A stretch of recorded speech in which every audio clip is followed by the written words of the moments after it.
Olá, tudo bem? O tema dessa nossa aula de hoje é petróleo, um tema que está relacionado com química e com geografia.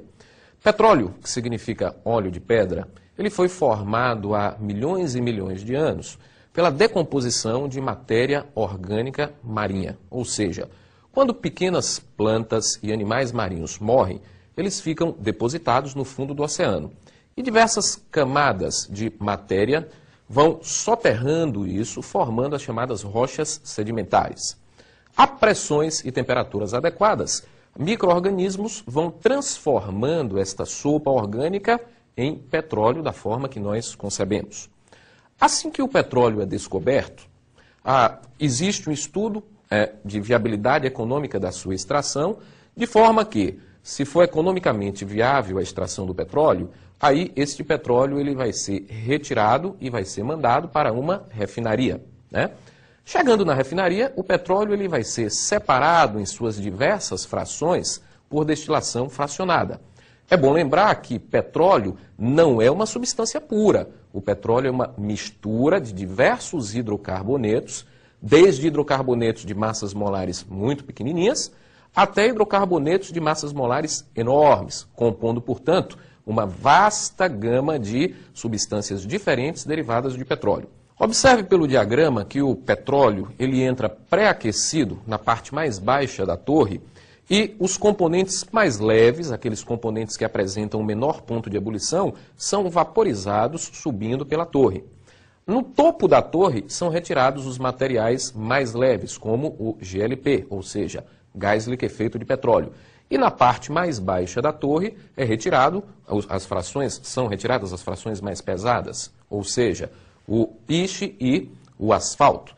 Percebam vocês que entre o topo e o fundo da torre, nós temos ainda diversas outras frações derivadas de petróleo, que são frações importantes. Eu poderia destacar a fração de éter de petróleo, a fração de nafta, que nas indústrias petroquímicas, por craqueamento catalítico, produz gasolina e produz eteno, que é uma matéria-prima básica para a produção de plásticos.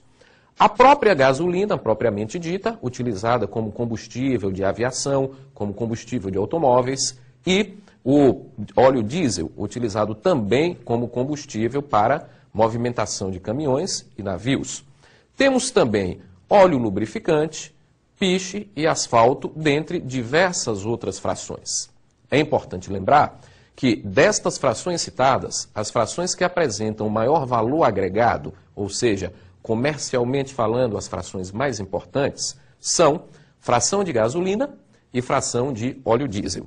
É por esse motivo que os químicos eles desenvolveram uma técnica para aumentar a produção de gasolina. Para que vocês tenham uma ideia, a cada barril de petróleo, que equivale aproximadamente a 158 litros de petróleo, nós temos apenas 17% nesta separação, nessa destilação, dando origem à gasolina. E gasolina, como tem um valor de mercado elevado, o que eles fazem? Aumentam este percentual de gasolina com craqueamento catalítico. O craqueamento catalítico é um processo em que moléculas maiores, moléculas que apresentam uma massa molar maior, são quebradas, cracking que significa quebra, são quebradas produzindo moléculas menores que fazem parte da constituição da gasolina. Assim, é possível de um barril de petróleo se produzir até 43% de gasolina e derivados mais nobres. Por falar em gasolina, a qualidade da gasolina ela é medida a partir de um índice conhecido como índice de octanagem. Esse índice de octanagem utiliza como parâmetro dois componentes básicos da gasolina. Quero lembrar que, assim como o próprio petróleo, gasolina não é uma substância pura. É uma mistura de diversos hidrocarbonetos, que podem variar de 5 até 12 carbonos na estrutura. Os principais componentes, são o heptano, que apresenta 7 carbonos, e o isooctano. Arbitrariamente, ao heptano, que apresenta um índice de octanagem muito baixo, foi atribuído o valor 0.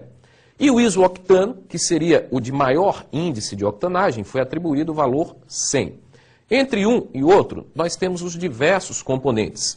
De forma que, se uma gasolina apresenta um índice de octanagem da ordem de 80%, um caso teórico, significa dizer que esta gasolina ela se comporta, observe bem, não que ela seja formada, ela se comporta como se fosse formada em 20% de normal heptano e 80% de isoctano. E o que isso mede? A resistência que a gasolina apresenta à compressão sem explodir previamente. Ou seja, quanto melhor a qualidade da gasolina, melhor a sua resistência a esta compressão sem explosão. O normal heptano seria, teoricamente, o pior tipo de gasolina, porque resiste muito pouco à explosão. Já o isoctano, como resiste muito, seria, teoricamente, a melhor das gasolinas, certo? Quero lembrar que quando nós estamos falando aqui de derivados de petróleo, é sempre importante frisar que quase 90% dos derivados de petróleo são utilizados basicamente como combustíveis. O restante pode ser utilizado na fabricação de plásticos, ou seja, os polímeros sintéticos, na fabricação de fertilizantes, na fabricação de alguns medicamentos, mas a grande maioria dos derivados vai exatamente para combustível. E isso causa um problema sério, Nós não devemos esquecer que grande parte da poluição, grande parte do efeito estufa hoje está relacionado com a emissão de dióxido de carbono, que é provocado quase que sempre por queimadas, queima de carvão mineral e também queima de combustíveis derivados do petróleo. É sempre bom lembrar que todos esses materiais, quando desprendem para a natureza dióxido de carbono, contribuem de forma efetiva para o aquecimento global. Então, hoje, é importante frisar que novas tecnologias estão sendo formuladas para amenizar esse impacto ambiental, como a produção de motores híbridos, de motores elétricos, a produção de energia alternativa, e isso vai servir como base para as próximas gerações. Lembre-se bem, em nossa aula de hoje, nós estudamos basicamente a origem do petróleo, nós estudamos também o processo de refino do petróleo, a separação do petróleo em seus diversos componentes, estudamos aqui a aplicação das principais frações de petróleo e também a nossa consciência ecológica em relação a novas energias alternativas que estão surgindo. É importante também que a gente não deixe de estudar biodiesel, que é um tema extremamente atual, e também não podemos deixar de esquecer a importância que tem esse petróleo economicamente, até mesmo na aula de geografia.